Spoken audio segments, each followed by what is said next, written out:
Shabbat Shalom.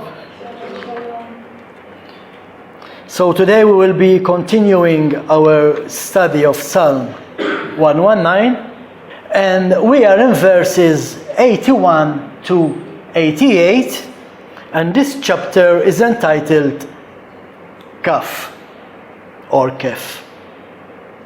So let's read the eight verses together. From verse 81. My soul faints with longing for your salvation, but I still hope in your word. My eyes are worn out, longing for your promise, saying, when will you comfort me? Though I became like a wineskin dried in smoke, I do not forget your decrees. How many are the days of your servant? When will you execute judgment on my persecutors? The proud have dug pits for me that is not in accord with your Torah. All your mitzvot, all your commandments are faithful. They persecute me with a lie. Help me. They almost finished me off on earth, but I will not forsake your precepts. Revive me with your loving kindness, so that I may keep your mouth's testimony. Wow, such beautiful 8 verses. The theme for today's teaching is trusting God in the most trying hours of life. And here we see the enemies of the psalmist are more prominent in these lines than anywhere else in Psalm 119. When usually we see the psalmist being pressured by his enemies, he just says, Lord, but I still follow your commandments. In today's teaching, he is even crying out, Lord, help me. And in previous studies of this psalm, we already studied how his enemies were spreading lies against him. Through their lies, his enemies have brought him to the lowest condition of anguish and depression. He cannot take it anymore because of their lies. And this is what James tells us in James chapter 3, verse 8, when he says, but the tongue no one can tame. It is an unstable and evil thing, full of death-dealing poison. They were killing the psalmist with their lies. Yet, even during these bad times in his life, he is faithful to the law of God and trustful in his God. In these 8 verses, we see that the psalmist cannot take it any longer. We will be talking about this. It is too much for him. But still, he is saying in verse 88, I may keep your mouth's testimony. The promise that came out from God's mouth, that he will take care of us, that he will be our fortification, that we can hide behind him, and he will cover us. How can the psalmist say that? Because he knew what the law of God is all about. He hopes in God's promises, even if he is not seeing them happening. It's all written here in these lines. Maybe you are not seeing it yet, but he's saying so many big things in the first 2 lines when he's saying, my soul faints with longing for your salvation. Lord, I cannot wait anymore. I'm about to die waiting for you to save me. My eyes, verse 82, my eyes are worn out longing for your promise. Which means he's saying, Lord, I haven't seen your promise. When will you help me? When is your promise coming? But this psalmist knew what the book of Deuteronomy says in chapter 28. Chapter 28 from verses 1 to 7, it says, if you listen closely to what Adonai your God says, observing and obeying all his mitzvot, his commandments, which I am giving you today, Adonai your God will raise you high above all the nations of the earth. And all the following blessings will be yours in abundance if you will do what Adonai your God says. A blessing on you in the city,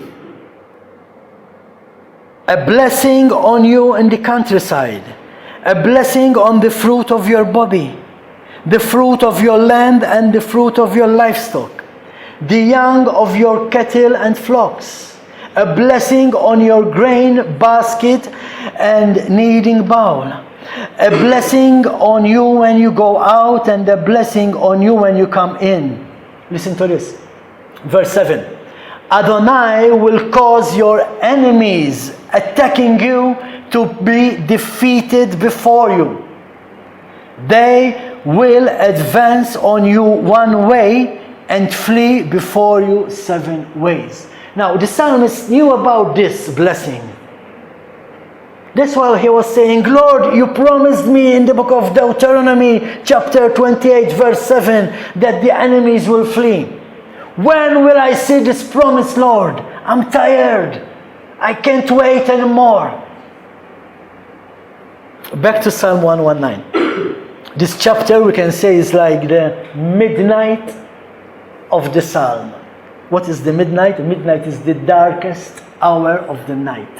So this chapter, chapter 11, is the darkest hour the psalmist is going through in his life. It's all pitch black.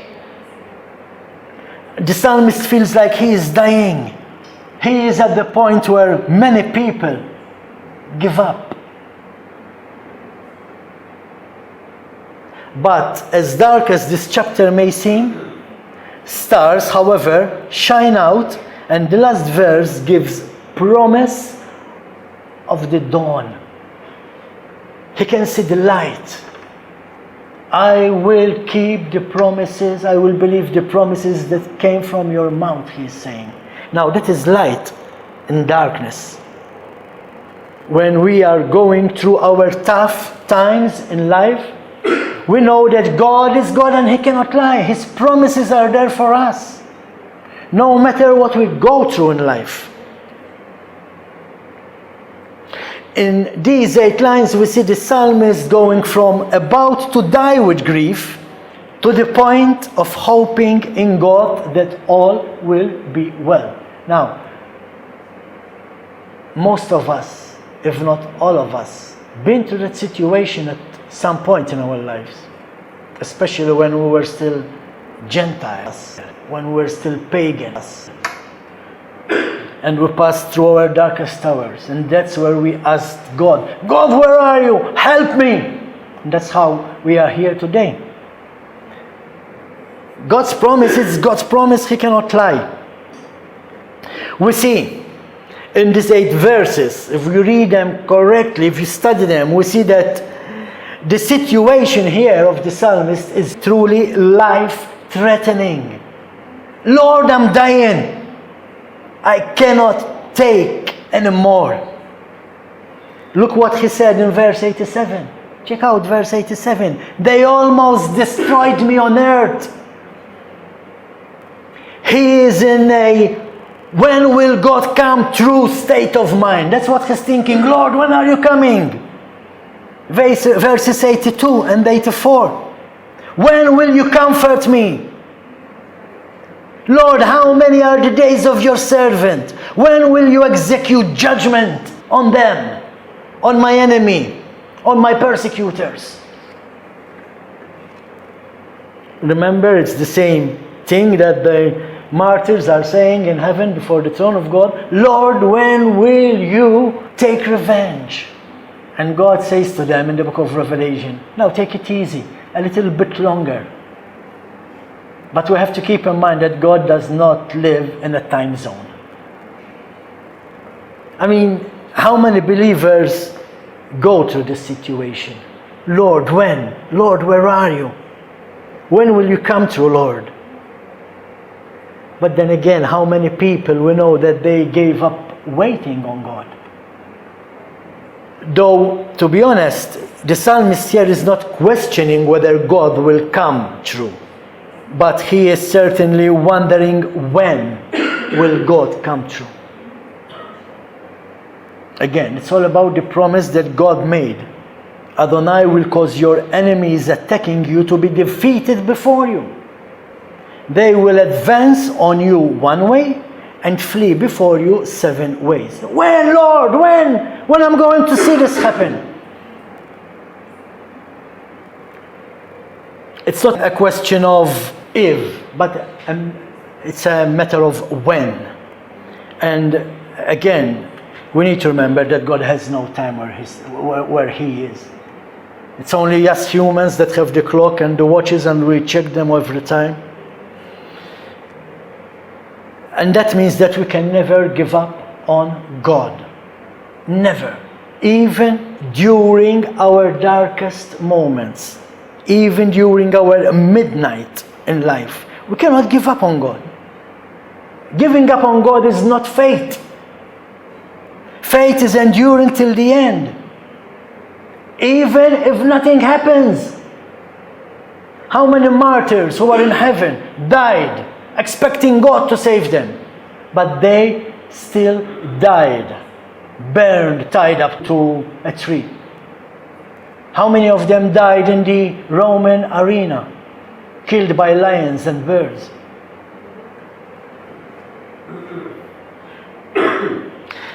Listen what Matthew 24 verse 13 says.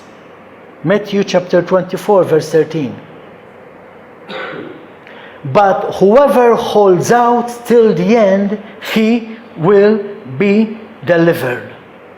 This is what we were talking again this morning before we started the service. Just because you say you are a Christian doesn't mean you are saved. You have to endure till the end.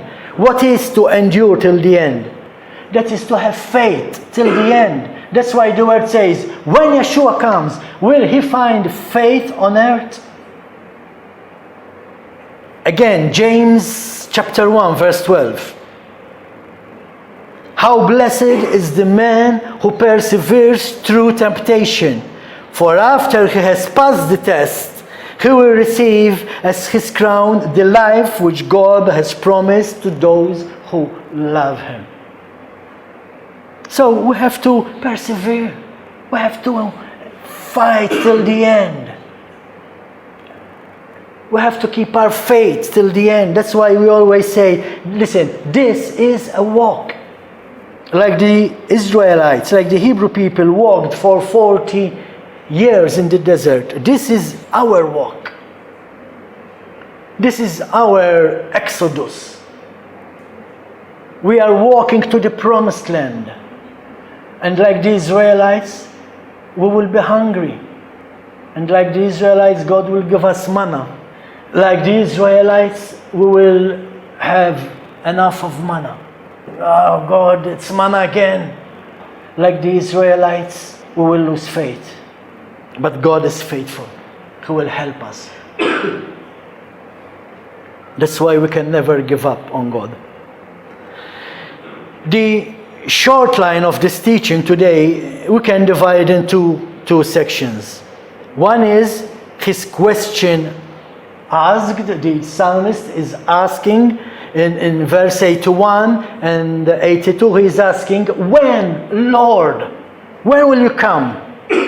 And in verses 83 to 88, we see the psalmist arguing his case. When will you come, Lord? I've been keeping your commandments. I never forgot about your commandments. When will you come, Lord? He is arguing the case. So let's start with the first section, the question asked. He is asking. In verses 81 and 82, I am dying to know your salvation. My hope is in your word. My eyes fail from watching your promises. I ask, when will you comfort me? That is the question he is asking. The psalmist is asking God, when will you comfort me? And again, in verses 81, 82, and 87, we can read the words dying or fail or destroyed or ended. It depends what kind of version of the Bible you have. But he is saying, Lord, when will you comfort me? I'm dying here. My life is failing. I'm destroyed. I'm at the end. Whatever word you have, the verb means to be finished, to be at the end, to be exhausted. He cannot fight anymore. Here the writer of Psalm 111 is at the end of himself. His resources have dried up, but still he looks to God for delivery. And this shows the false idea that a believer must always be bubbling over and never have discouraging days. That is a false teaching. An American evangelical pastor comes to mind right now, and he's always talking about be happy, be cheerful, be positive. It's not what the psalmist is telling us here.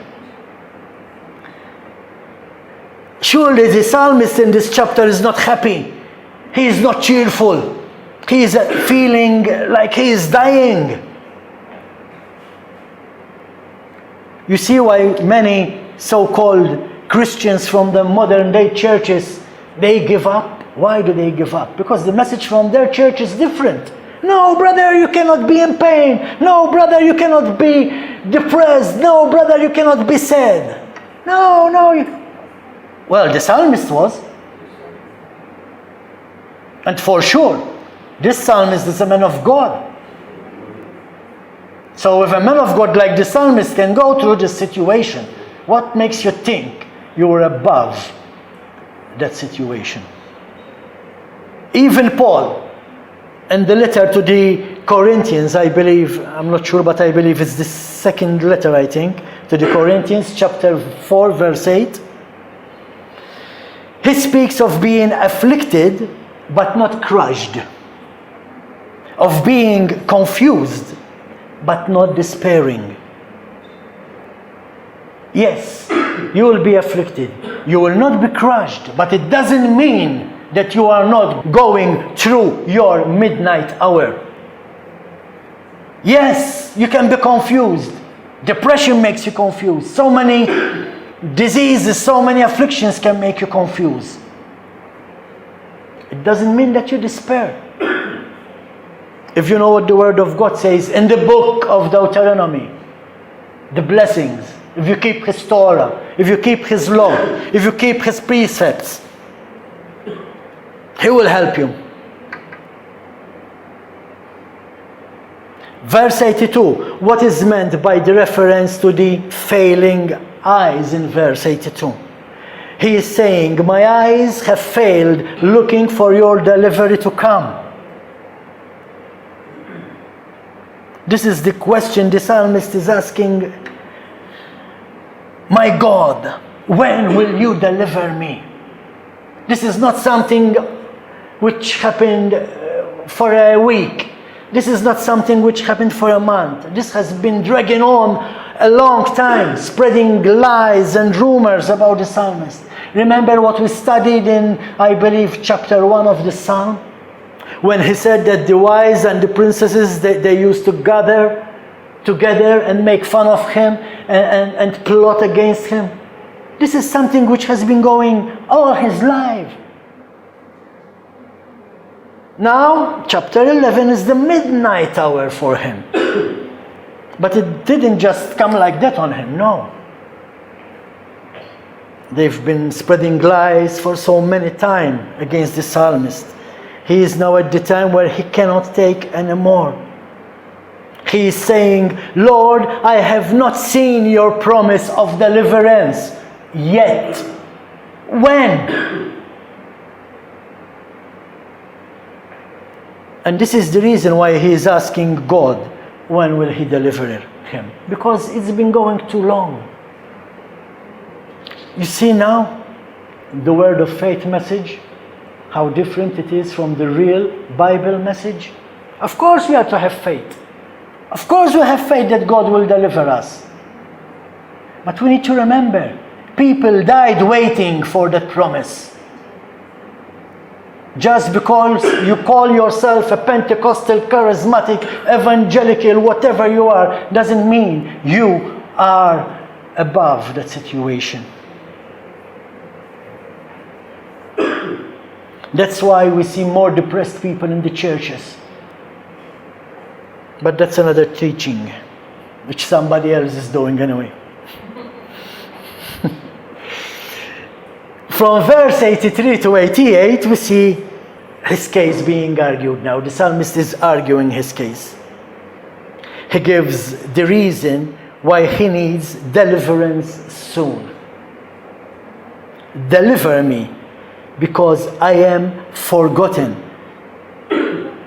Maybe it's not written that way in verse 83. If you read verse 83, it does not say maybe those words, but it says, though I became like a wineskin dried in smoke. That means to be forgotten. Why? As we always say, you have to study the Word of God from a Hebrew mindset. What is meant by the metaphor, a wineskin in the smoke? The wineskin is the Old Testament equivalent of a bottle. They did not have bottles back then, so they used skin to make containers where to pour the liquid. And they were often hung from the rafters or beams from the ceiling of a room for storage. They used to hang them. If they remained there for any length of time, they became shriveled and browned by smoke.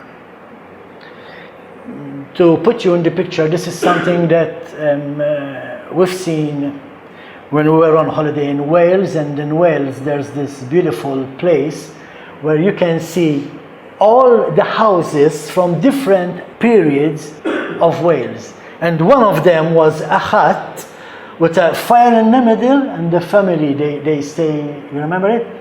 They stay around the fire and they keep warm and they can cook there, and things are hanged on the beams. And if this wineskin is there and smoke is coming up, it becomes brown and it becomes wrinkled, you know. As such, they represent forgotten objects. Because if you take care of your wineskin container, you don't leave it there.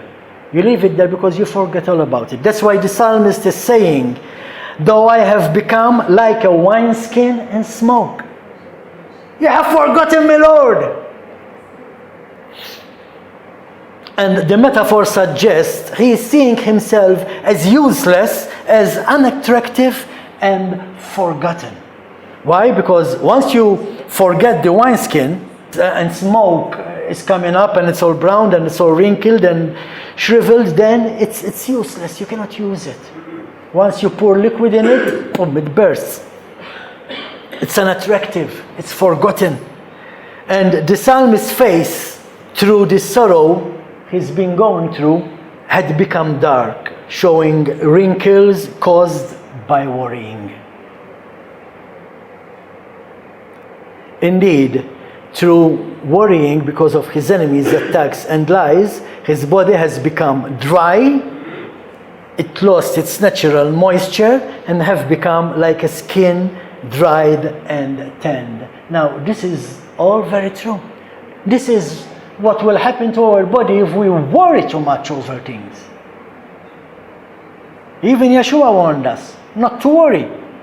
We cannot add another day in our lives if we worry about things. But hey, we can cut it short. We can end up like the psalmist ended up, all dried up. His character had been smoked with slander, and his mind is dry with persecution.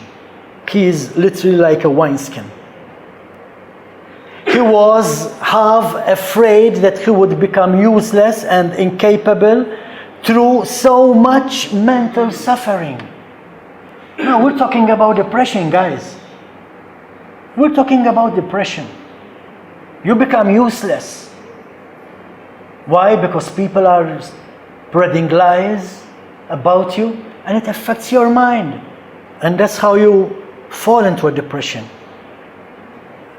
What happened to the psalmist? Men were looking upon him as an old, worn-out skin bottle which could hold nothing and answer no purpose.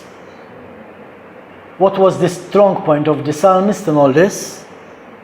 Though forgotten, or so he thinks, because we know that God does not forget about us, but he was thinking that way. He is not forgetful. He keeps focused on the Word of God.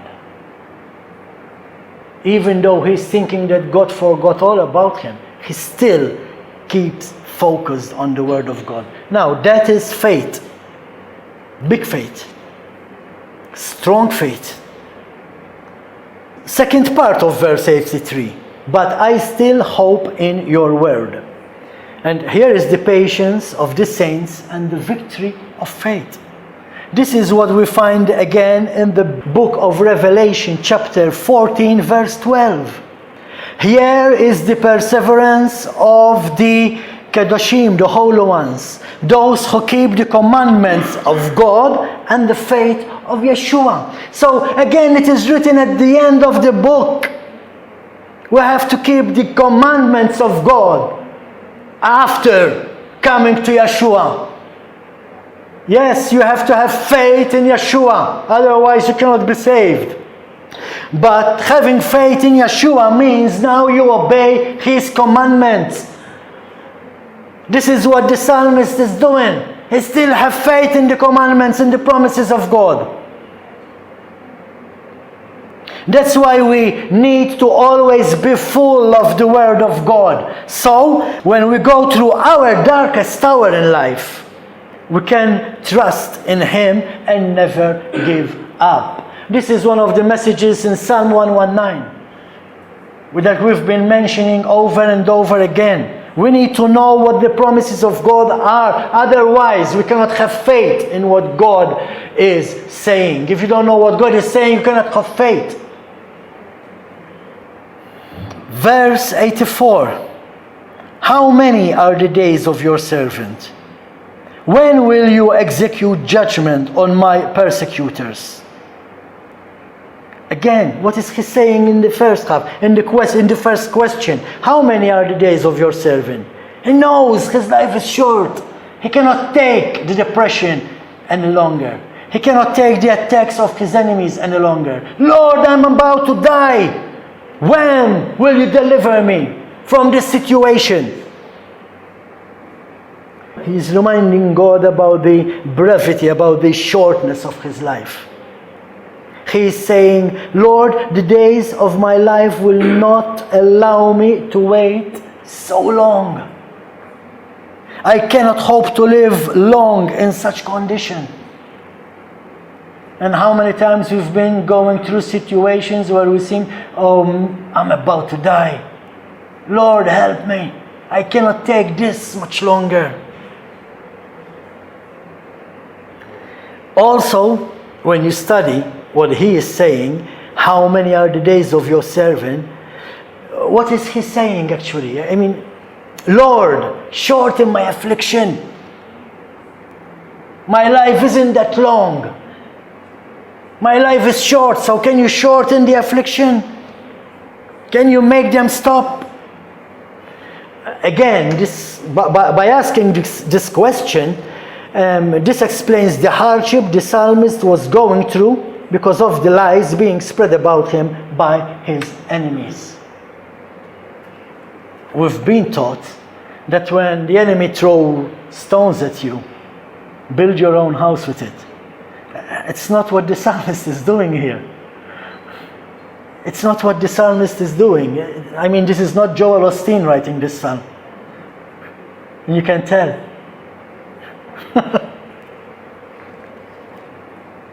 But that's the teaching in today's modern churches, following this sort of psychology. When the enemy throws stones at you, build your own house. It's not what the psalmist is doing, I'm sorry. So many stones has been thrown to him he can no longer stand to fight, let alone build his house. He is asking God to come fast to his rescue. We can feel the urgency of his prayer. How many are the days of your servant? When will you execute judgment on my persecutors? Also, as we said, this explains the hardship he is going through. In the second part of verse 84, the psalmist is asking for revenge. When will you execute judgment on my persecutors? So what is he doing now? He is placing his case in the Lord's hands. Lord, this is your situation now. I cannot take it no longer. There is nothing more I can do. Only you can do something, Lord. And he prayed. We see here that he prayed to God to execute his revenge, which is something that we frequently see in the Old Testament. Why? Because God said, this is my promise. You will see it happening. And that's what the psalmist is saying. Lord, revenge now, judgment now. In fact, he desires nothing but justice. That's what he is calling God for. Lord, justice. He desires nothing but that his name might be cleared from all the lies and his persecutors silenced. I mean, he's not calling God to kill them. He's saying, Lord, make them stop. Make them clear my name. That's the justice he is asking for. He knew that God would certainly avenge his own elect. Why? Because in the book of Deuteronomy, chapter 32, verse 25, a book that the psalmist obviously knew about, the Lord says, vengeance is mine, and payback for the time when their foot staggers. Surely their day of disaster is near. What is prepared rushes on them. So you see, God is saying, what is prepared for them, judgment, is rushing in. On the other hand, the psalmist is saying, Lord, when? This is taking too long. Is this your sense of rushing in? You know, that's how urgent the psalmist wanted the salvation to come, the deliverance to come. But again, the day of rescue tarried. The hours dragged heavily along, and here we see the psalmist crying day and night for deliverance. The psalmist is crying day and night for deliverance, while his pastor is saying, no man, you shouldn't be sad. You cannot go through a depression. You have Jesus now. This is a different story for the psalmist. He is crying day and night for deliverance. When, Lord? When will you come? Deliver me, because I am an innocent victim. Do you see it written in your verses? Deliver me because I am an innocent victim?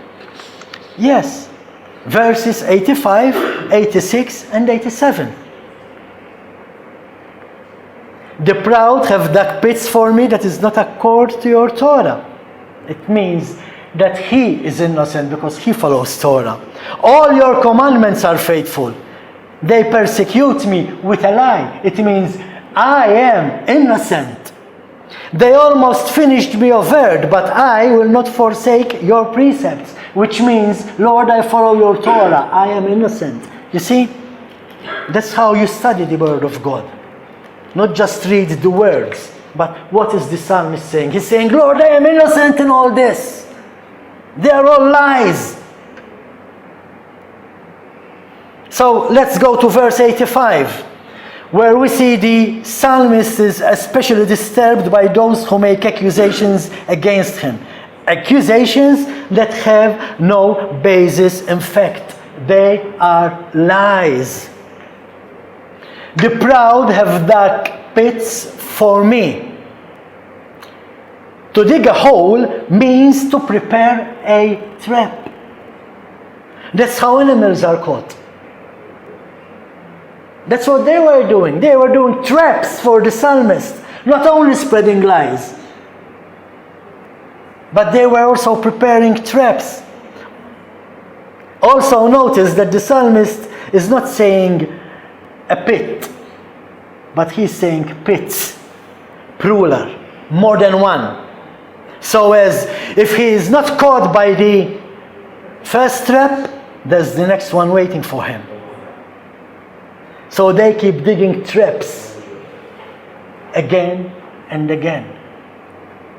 And this tells us that the psalmist was living among cruel and crafty deceivers. They crafted a lie against him. He came out victorious. Let's create another lie. He came out victorious. Let's create another lie. They were crafty. But they were deceivers. The second part of verse 85.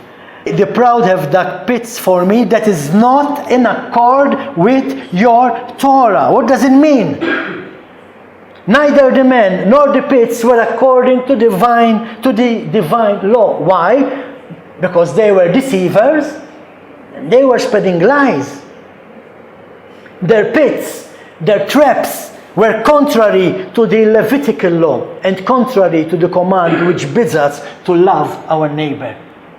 If you are spreading a lie over somebody, you are not living according to Torah, because the commandments say, thou shalt not lie, especially against your brother. And when you listen to the stories, what pastors are saying from the pulpits about brothers, no wonder they say we are no longer under the law. So they can say what they want to say from their pulpits. In this case, the enemies of the psalmist were the enemies of God. They used to make fun of him for obeying the Torah of Adonai.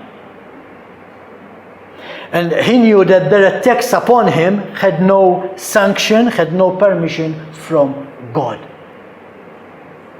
This is what Paul was referring to when he said in 2 Corinthians chapter 2, verse 11, so that we will not be taken advantage of by the adversary, for we are quite aware of his schemes. We know that the enemy will bring lies against us. But we know his tool, so we can be prepared. And what is our guarding shield in such a case? Obeying the commandments of God, even when the lies are being spread out. Listen to what the psalmist says in verse 87. They almost finished me of earth. They almost killed him. He was so worrying. They made so many traps. They almost killed him. But I will not forsake your precepts, your Torah, your law, your instructions. Again, this is what Paul is saying in Ephesians chapter 6, verses 10 to 18. Finally, grow powerful in union with the Lord, in union with His mighty strength. Use all the armor and weaponry that God provides. Where is the armor and the weaponry that God provides? In His law. So that you will be able to stand against the deceptive tactics of the adversary.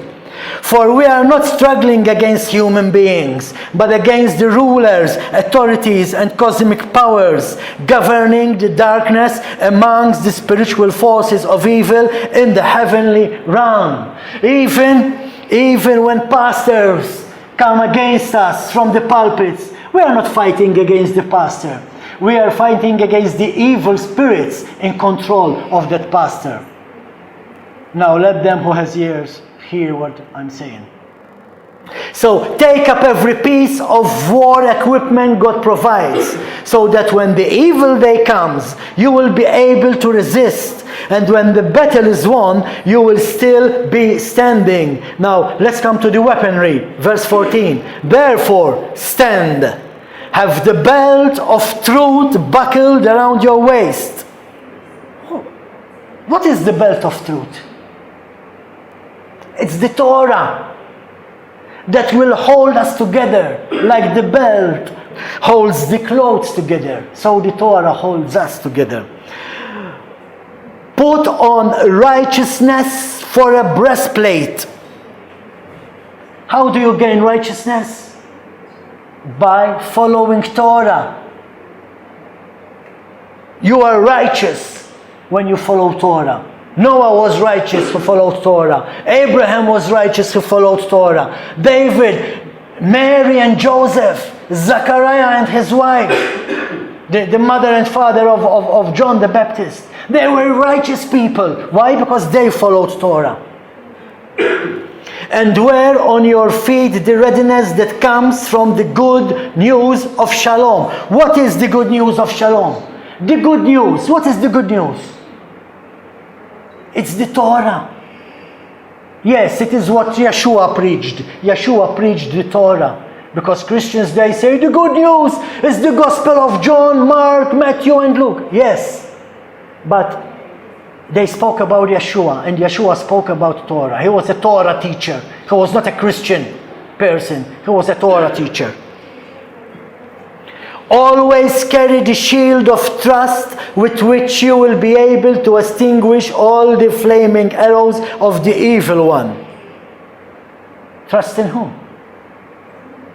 Always carry the shield of trust. Trust in whom? Trust in God's promises. Therefore, trust in God. And take the helmet of deliverance along with the sword given by the Spirit. That is the Word of God. So the sword is the Word of God. Now this is Paul. Paul did not have the Gospel of John, Mark, Matthew or Luke. Paul had the Torah. So when he's talking about the Word of God, he is talking about the Torah. That is the sword. So what is the psalmist telling us? If, when, as long as we keep the law of God, we are safe. That's what he's saying. Lord, I'm dying, but I keep your Torah. Lord, they almost finished me, but I keep your Torah. Lord, I haven't seen your deliverance yet, but I keep your Torah.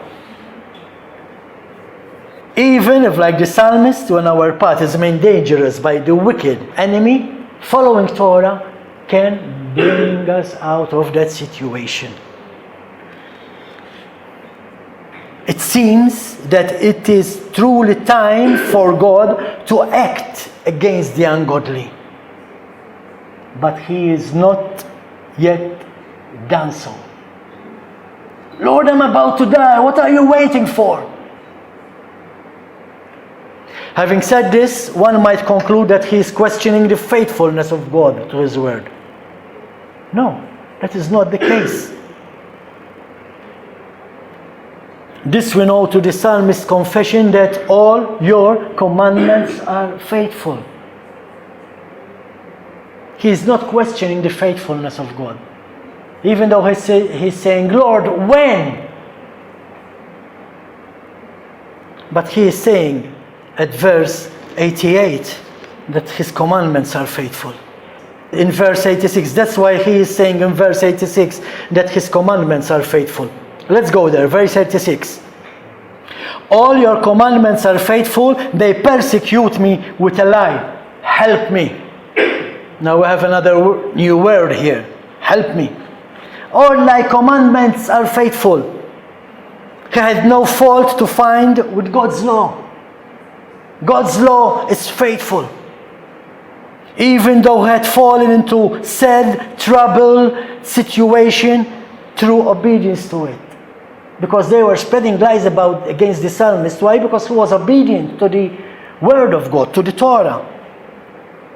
He felt that God's way might be rough, but it was the right way. Yes, following God's way, it's not easy. It can be rough. People will make fun of you, like they make fun of us. But it's the right way. Following God's commandments might make us enemies, but still, as with the psalmist, God's law is our best friend.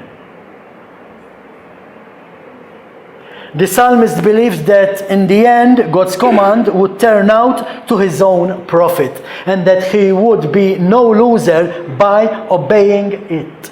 Same should be with us. Because we follow God's Torah doesn't mean we are losers.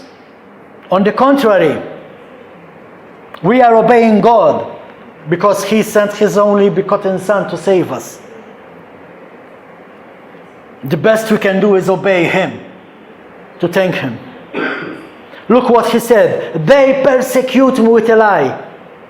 They persecute me wrongfully. The fault lay with the persecutors, not with God, not with Himself. God is not the bad guy here. The psalmist is not the bad guy here. It's the persecutors who are the bad guys. He had done no injury to nobody, nor acted otherwise than according to the truth and justice. Therefore, he confidently appeals to his God and cries, "Help me! I did nothing wrong. I simply followed your commandments. Help me!" And this is a golden prayer, as precious as it is short. The words are few, but the meaning is full. If only many of us can say, "God, help me." Help, in this sense, has two different meanings. Help. Make them stop. Lord, help me, make them stop. Have justice. Revenge yourself from your enemies. But also, and since deliverance tarried, this is more important. Help was needed that the persecuted one might avoid the snare, might bear up under reproach, and might act so prudently as to baffle his foes and falls into their traps. Wow, he was afraid. Lord, help me. Lord, help me. I might fall in their trap. And then I will be the laughing stock of the whole town. God's help is our hope. Whoever may hurt us, it matters not as long as our Lord helps us. For if indeed the Lord helps us, no one can really hurt us. Help me, Lord, is the fitting prayer for both young and mature adult people. Why? Because no other help is sufficient. But God's help is all sufficient, and we cast ourselves upon it without fear. Now that is faith. Whatever we're going through, we turn to God. Verse 87, they almost finished me off on earth, but I will not forsake your precepts. His enemies has almost succeeded in destroying the psalmist. Almost succeeded. Meaning either almost killed him because of their lies, or he almost fell for their traps. Eventually he had fallen under the power to a large extent that he was almost consumed. They almost had him. He was almost gone from off the earth. But almost is not all together. And so he escaped. The expression is by the skin of his teeth.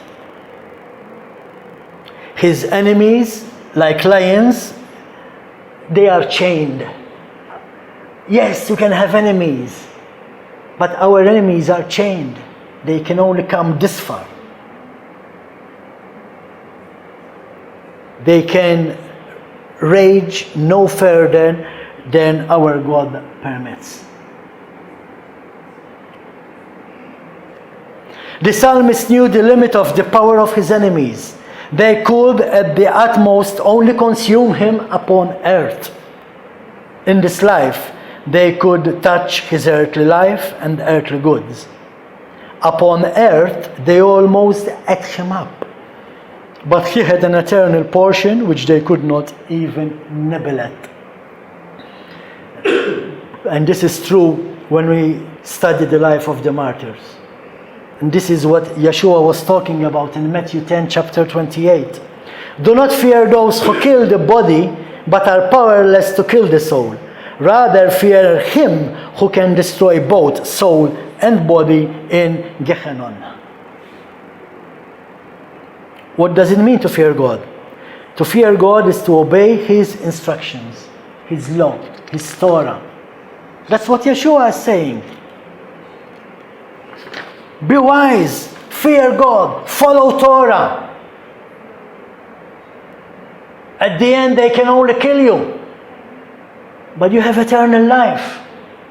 So follow Torah. Otherwise, they will kill you here, and you will be also going through the second death. Listen to what he said, the psalmist, in the second part of verse 87. But I will not forsake your precepts. Neither fear, nor pain, nor loss could make the psalmist turn out of the plain way of God's commandment. Nothing could drive him away from obeying the Lord. Again, this is what faith is all about. If we stick to the precepts, we shall be rescued by the promises. Now, think about this.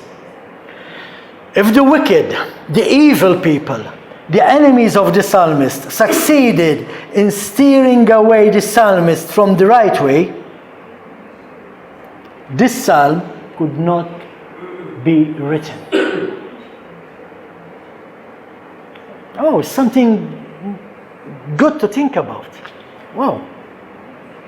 But through divine grace, because he was obedient to God's law, he was not overcome of evil. He could have hated his enemies. He could have attacked his enemies. And then they would have killed him and cut his life short. And the psalm would have stopped at chapter 11 instead of chapter 22.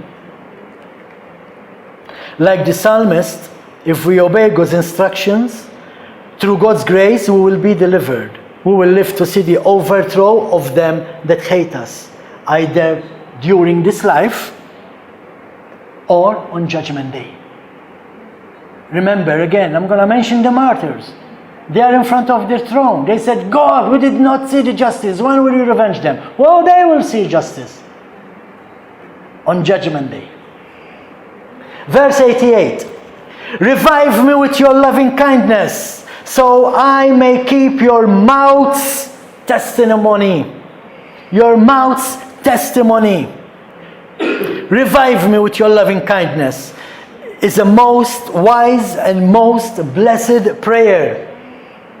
When we are revived by God, we are able to bear affliction, to stand persecution, to conquer sin, because God is doing it for us. So shall I keep the testimony of your mouth. If we are quickened by the Holy Spirit, we shall keep God's testimony by a holy character. Why? Because the law of God is holy. It is set apart. So if we follow God's law, we are set apart. How can we do it? Through the Holy Spirit. Yeshua himself said, it is better for you if I leave. So when the Spirit comes, He will lead you in all truth. He will lead you in the Torah, and you will be set apart.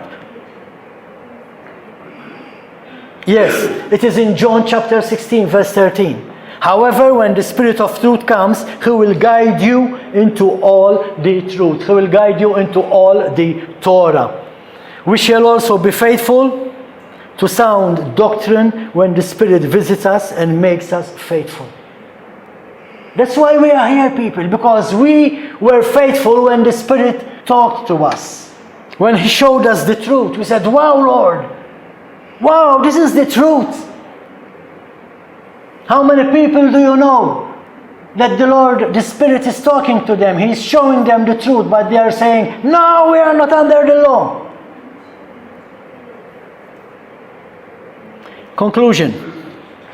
The word of God is the truth. That's what the psalmist is saying.